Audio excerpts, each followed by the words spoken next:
এই চ্যানেলে সম্প্রচারিত সকল খবরই সচেতনতামূলক এবং শিক্ষণীয়, কোনো কিছুই প্রভাবিত নয়। 3 দিন পর পুলিশি হেফাজতে থাকার পর আবারও বাবলা খুনের আসামি নরেন্দ্রনাথ তেওয়ারি ও স্বপন শর্মাকে মালদা জেলা আদালতে পেশ করা হলো। দেখাবো সেই ছবি।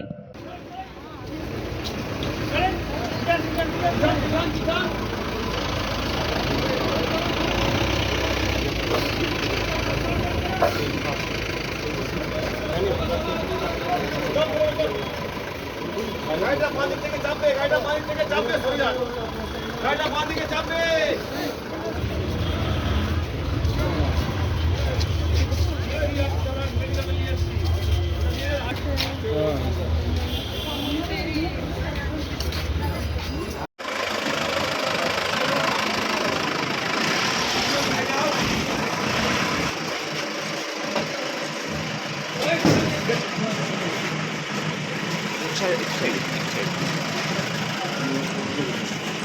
Excited.